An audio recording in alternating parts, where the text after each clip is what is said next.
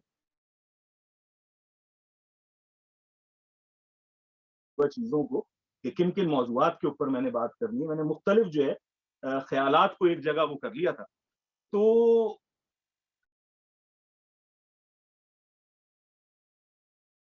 کہہ سکتا نا یار مجھے سکون تو ہے, میں بھی پرسکون ہوں.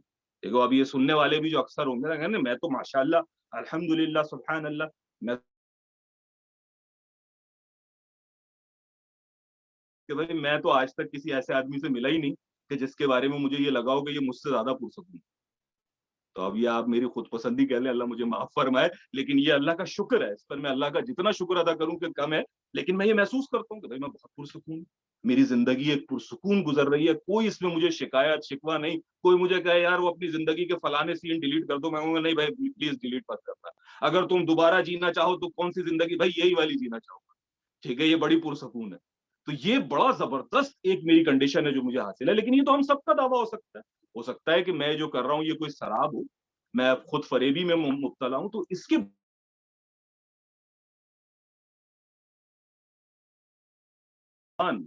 جو پرسکون ہو وہ انتظار کر سکتا ہے. یعنی اس کو اگر کوئی ایسا موقع میسر آ جائے کہ جس وقت اس کو انتظار کرنا ہو کسی چیز کا, تو وہ بڑے سکون کے ساتھ تحمل کے ساتھ انتظار کر سکتا ہے. لیکن جو شخص اندر سے بے سکون ہے اس کے لیے 5 منٹ کا انتظار بھی قیامت ہے. یعنی وہ جو ہے بار بار گھڑی دیکھے گا, اسے لگے گا اگر میں نہیں گیا تو کائنات رک جائے گی, بھائی یہ سارے معاملات پورے نہیں ہوں گے, یہ ٹرین ٹائم پر کیوں نہیں آئی, یہ فلائٹ مجھے کیوں نہیں ملی, یار اتنے بجے کی بات تھی تو یہ کیوں نہیں ہو پایا. اب اس میں اب وہ ٹریفک میں اگر پھنس گیا ہے تو اس کی زندگی عذاب ہے. اس کا بس نہیں چلے گا کہ وہ ہارن پہ جا کر بیٹھ جائے, اس کا بس نہیں چلے گا کہ سامنے والے کا سر کھول دے, اس کا بس نہیں چلے گا کہ گالیاں بکے. عجیب اینگزائٹی اس کے اندر نظر آنے لگی کہ جو اینگزائٹی کا پرابلم سنتے ہیں, ٹھیک ہے, ایک تو ڈپریشن ہے, وہ بھی ظاہر ہے بے سکونی کی ایک کیفیت ہے, لیکن اس کی بہت سی وجوہات ہو سکتی ہیں. لیکن بالخصوص اینگزائٹی جس میں آپ اپنے اندر ایک ایسی چیز محسوس کرتے ہیں کہ آپ سے تحمل نہیں ہو پا رہا, آپ انتہائی اینکشیس ہو رہے ہیں. یہ اینگزائٹی پیدا کب ہوتی ہے؟ جب آپ اس سکون کی صفت سے آ رہی ہیں. سکون انسان کے دل میں ہوگا تو وہ انتظار کر سکتا ہے. یہی بات ہے کہ آپ غور کریں کہ ایک دیہاتی, ایک گاؤں سے تعلق رکھنے والا انسان جو ہے نا وہ بڑے سکون سے انتظار کر لیتا ہے, اور ایک شہری جو ہے وہ سکون سے انتظار کرنے میں بڑا مسئلہ محسوس کرتا ہے اپنے اندر. کیوں؟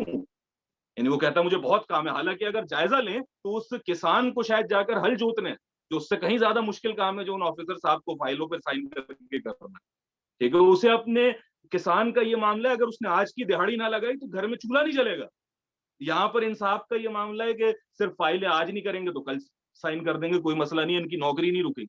لیکن ان صاحب کا برا حال ہے, اور وہ دیہاتی صاحب جو ہے نا صبر شکر کے ساتھ, یا وہ ملاح جو ہے جسے مچھلی پکڑنی تھی بڑے سکون کے ساتھ, یہاں بھائی کوشش کی, اب جتنا ہو سکتا ہے وہی ہم کر سکتے ہیں. تو یہ سکون کا ایک انڈیکیشن ہے کہ آپ صبر کر سکتے ہیں. یعنی آپ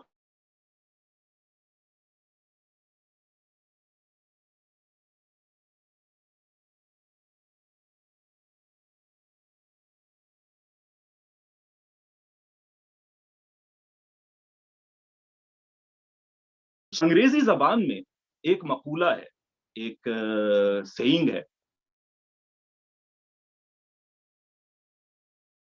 مین پرفیکٹ. یعنی پریکٹس کسی انسان کو جو ہے نا وہ کامل بناتی ہے, اس میں جو ہے نا اپنے کام کے اندر اسے اعتماد عطا کرتی ہے, پوری بھرپور جو ہے کنٹرول عطا کرتی ہے. تو practice makes the man perfect. اسی طریقے سے ایک جاپانی محاورہ بھی ہے, میرے خیال سے کنگ کے حوالے سے یہ بات کہی جاتی ہے کہ مجھے تمہاری ان 1000 مووز سے خطرہ نہیں ہے جو تم نے ایک بار پریکٹس کی ہو, مجھے تمہاری اس ایک موو سے خطرہ ہے جو تم نے 1000 بار پریکٹس کی.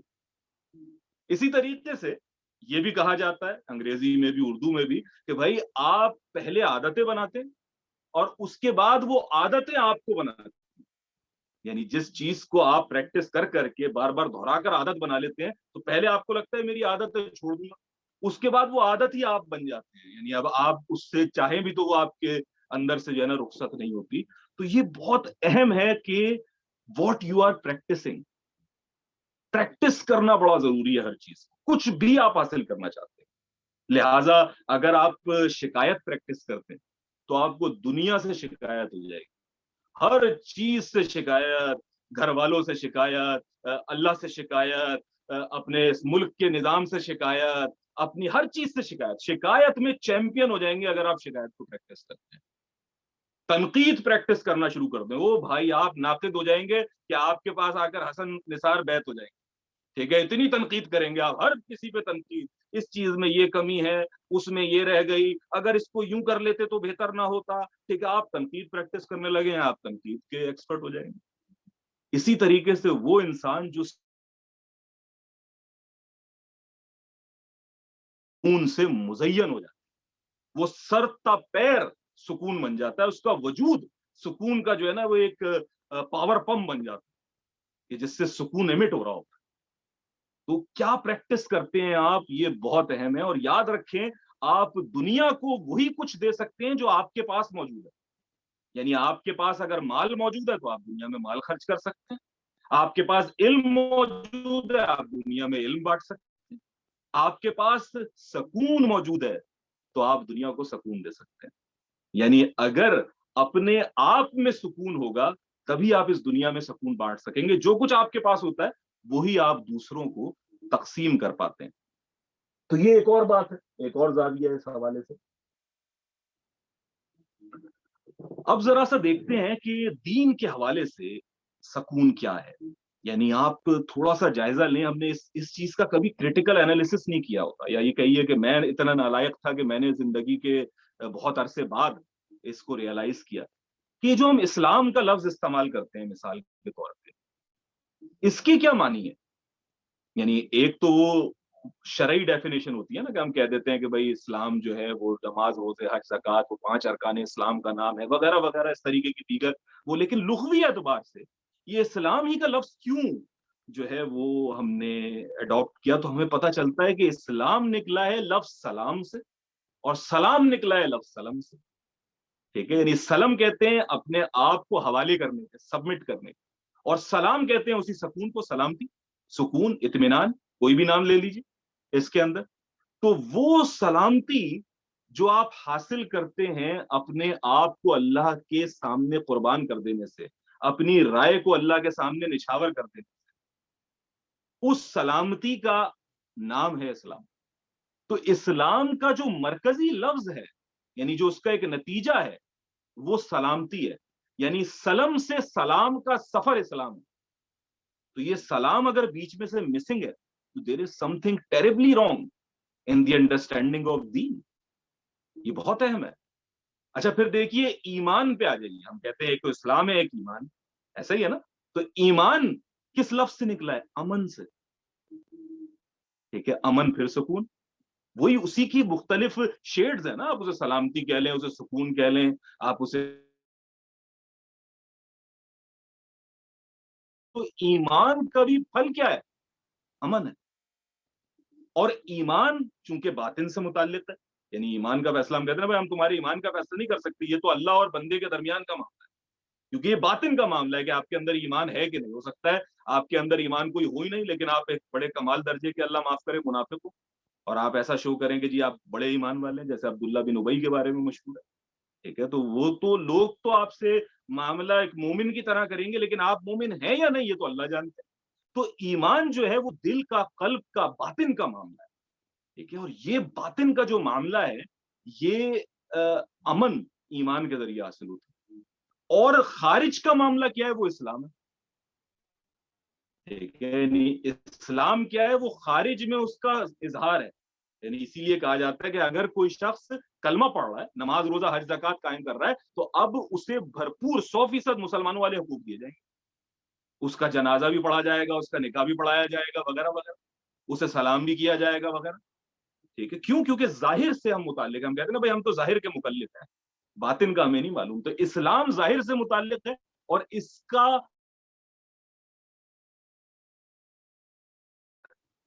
تو یعنی اگر ایک مسلمان سے یا مسلمانوں سے سلام کے لفظ کو ہی نہیں سمجھا ہے، اس کی عکس کو ہی نہیں جانا ہے، اور اگر ایک مومن کے اندر سکون کی کیفیت موجود نہیں ہے، تو اس کا مطلب یہ ہے کہ اس نے ایمان باللسان تو کر لیا ہے، کہ زبانی طور پہ تو کہہ دیا ہے، لیکن دل میں اس نے ابھی اپنی جڑیں نہیں پکڑی, تبھی تو وہ سکون سے نہ آشنا ہے. تو یہ بہت اہم ہے جسے ہمیں دیکھنا چاہیے. اچھا, اس پہ غور کریں کہ ہم جو یہ سلام کرتے ہیں, ہمیں کہا ہے نا کتنی تلقین ہے. آپ یہ سوچئے کہ بار بار احادیث مبارکہ میں تو اتنی تلقین ہے کہ بھئی محبت بڑھانا چاہتے ہو تو آپس میں سلام کرو, السلام علیکم کا جواب السلام علیکم ورحمۃ اللہ ہو, اگر وہ ورحمۃ اللہ لگا دے تو آپ وبرکاتہ بھی لگا دیں, ٹھیک ہے, یعنی بہتر سے بہتر بات ہو اس کے اندر. تو یہ سلام ہے کیا؟ یہ جو ہم سلام کرتے ہیں, کیا یہ کوئی hello hi good morning good afternoon good evening جیسا کوئی جو ہے وہ ایک لفظ ہے جس سے کنورسیشن کا آغاز ہوتا ہے, گفتگو کا آغاز ہوتا ہے؟ کیا صرف یہ اتنا ہی؟ نہیں, ایسا نہیں ہے.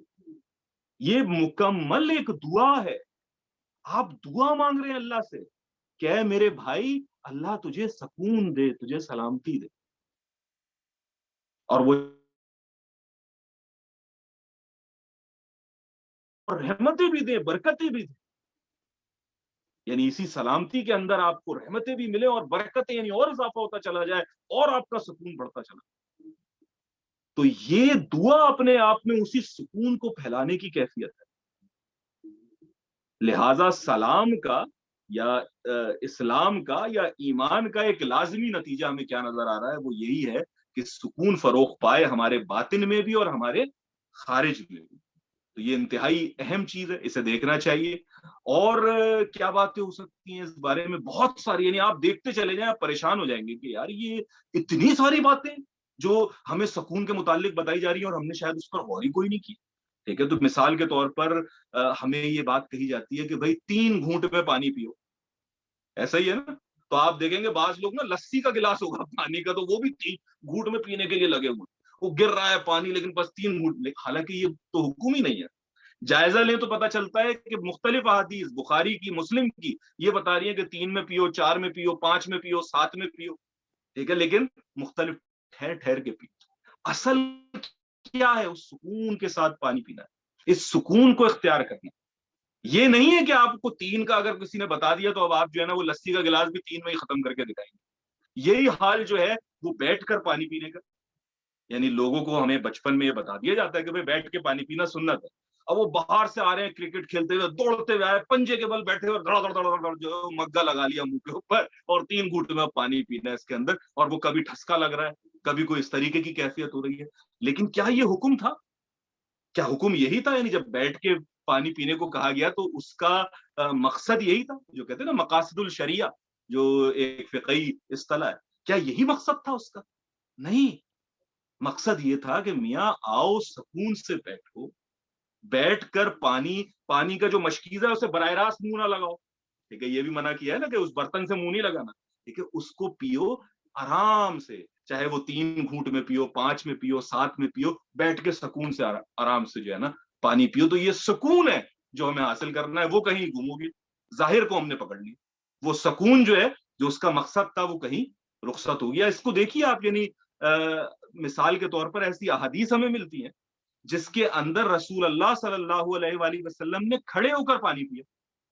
ٹھیک ہے, تو وہ پہلے ہمیں بتایا گیا کہ صرف آب زمزم سے متعلق ہے کہ آپ آب زمزم کھڑے ہو کر پیتے ہیں, کیونکہ نے دیکھا تھا. لیکن نہیں, ایسی احادیث موجود ہے اور صحیح احادیث موجود ہے حضرت علی رضی اللہ تعالیٰ عنہ سے اور دیگر سے, کہ جس میں انہوں نے بتایا کہ آب زمزم کے علاوہ بھی عام طور پر بھی کئی مواقع ایسا ہے کہ آپ نے پانی جو پیا وہ کھڑے ہو کر پیا. لیکن کیوں پیا؟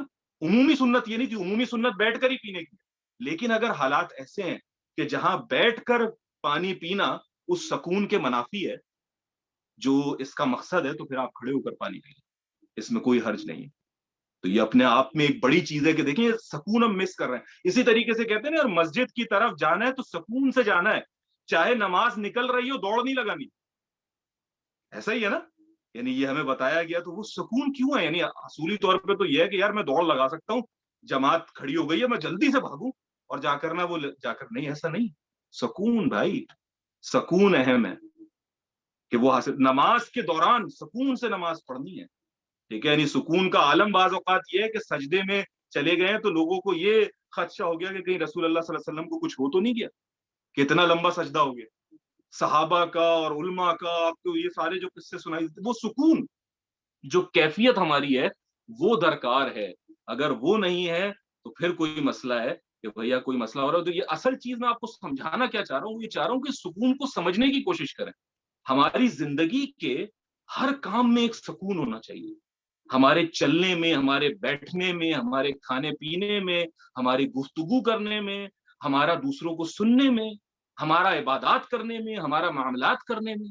اس میں اگر اس سکون کی جھلک نہیں ہے تو اس کا مطلب یہ ہے کہ ہم دین کے کرسٹ کو بلا بیٹھے, ہم نے اس کا ظاہر پکڑ لیا لیکن اس کا جو ایک ثمر تھا, پھل تھا, سکون, وہ کہیں ہم سے کھو گیا. اچھا جی, اس معاملے میں دیکھتا ہوں کہ کوئی اور چیزیں بھی میں نے ایسی رکھی ہوں کہ جو اس زمین میں آپ کو اور بتا سکیں اسلام کے حوالے سے. تو دیکھیں, ایک اور حکم مثال کے طور پہ قرآن مجید میں ہے کہ وَإِذَا خَاطَبَهُمُ الْجَاهِلُونَ قَالُوا سَلَامًا, کہ جب ان سے جاہل خطاب کرتے ہیں مومنین سے تو وہ انہیں کہتے ہیں سلام, یعنی قالو سلام. ٹھیک ہے, وہ کہتے ہیں کہ بھائی سلامتی ہو تم پر میرے بھائی, یعنی وہ سکون کی دعا دیتے ہیں. ہمارے یہاں اس کو بھی گالی بنا دیا, ہمیں کسی کو جاہل کہنا ہوتا ہے نا تو ہم اس کو کہتے ہیں السلام علیکم اور نکل جاتے ہیں, تاکہ اگر اسے قرآن کی آیت پتا ہو نا تو وہ سمجھ جائے گا بھائی مجھے جاہل کہہ کے گیا. حالانکہ مقصد تو یہ نہیں تھا. مقصد کیا تھا؟ مقصد یہ تھا کہ ایک شخص کو آپ نے دیکھا جو اپنے جذبات سے مغلوب ہے. جاہل کسے کہتے ہیں؟ جاہل عالم کی ضد نہیں ہے, عالم کی ضد تو آپ امی کر سکتے ہیں, دیگر الفاظ میں لے کے آ سکتے ہیں. جاہل اسے کہتے ہیں کہ جس کی عقل کا احاطہ کر لے اس کے جذبات, جذباتی آدمی کل جسے کہتے ہیں نا, کہ جو بالکل ہی اس کا دماغ نہ کام کر رہا ہو, اس پہ کسی جذبات کا غلبہ ہو گیا, کوئی بھی عصبیت ہو, وہ نفرت ہو, بغض ہو, کوئی اور ہو, کوئی ایسوسیشن ہو, کوئی بھی چیز ایسی اس کے دماغ کا احاطہ کر لے, تو اس کو جہالت کہتے ہیں, جاہل ہونا کہتے ہیں. تو ایسا انسان جو جاہل ہو, یعنی وہ اپنے اس اسٹیٹ میں ہی نہیں ہے کہ جہاں وہ بات کو سمجھ سکے, سن سکے, کہہ سکے, تو اس کے لیے آپ نے کیا کرنا ہے؟ اس کے لیے آپ نے یہ کرنا ہے کہ آپ کو دعا کرنی ہے کہ اے اللہ اس کو بھی سلامتی عطا فرمائے, اے اللہ اسے بھی, میرے اس بھائی کو بھی سکون عطا کر. تو یہ بھی قرآن مجید کی ایک آیت موجود ہے. اچھا, پھر یہ دیکھیے کہ ہمیں یہ بتایا جاتا ہے کہ اللہ کا ذکر میں اطمینان ہے. ٹھیک ہے, اور بے شک اللہ کے ذکر میں اطمینان ہے. یہ قرآن کی آیت ہے کہ اللہ کا ذکر جب کرتے ہیں تو لوگوں کو اطمینان ملتا ہے. دلوں کا اطمینان جو ہے نا وہ ذکر میں, اس میں تو یعنی ذکر کا ایک لازمی نتیجہ کیا ہوا؟ اطمینان, سکون. اگر آپ ذکر کر رہے ہیں, آپ کے بقول آپ بڑا ذکر کرتے ہیں, لیکن آپ کی زندگی میں وہ سکون ہی نہیں ہے, تو اس کا مطلب کیا ہے؟ اس کا مطلب یہ ہے, دو ہی مطلب نکل سکتے ہیں. ایک تو یہ کہ معاذ اللہ قرآن مجید کی آیت درست نہیں ہے, یعنی اس میں کوئی بات غلط بتائی گئی ہے, دعویٰ تو کچھ اور ہے.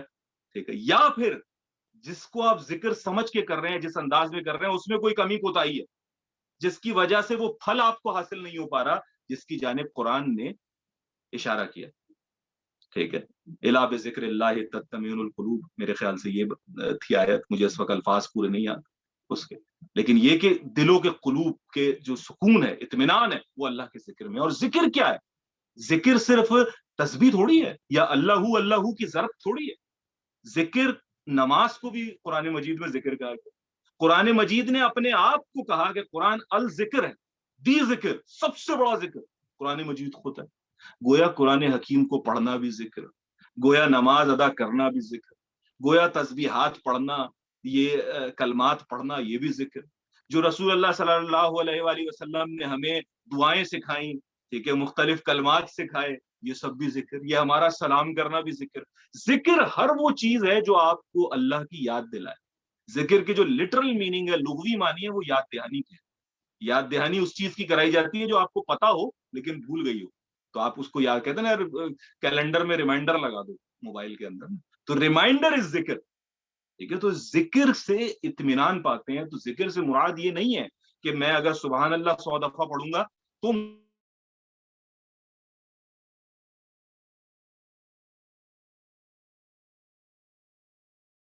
کی کیفیت کو اختیار ہیں کہ آپ کے سامنے اللہ تعالیٰ ایز اے فرسٹ پریورٹی رہتے ہیں, ترجیح اول رہتے ہیں, خدا شعوری کے جذبے کے ساتھ آپ جیتے, تو پھر وہ اطمینان کی کیفیت ہے جو آپ کا احاطہ کر لیتی ہے اور جس کا ذکر کیا گیا. اچھا جی, اچھا, یہاں پر کچھ سوری میں آپ کو انٹرپٹ کر رہا ہوں.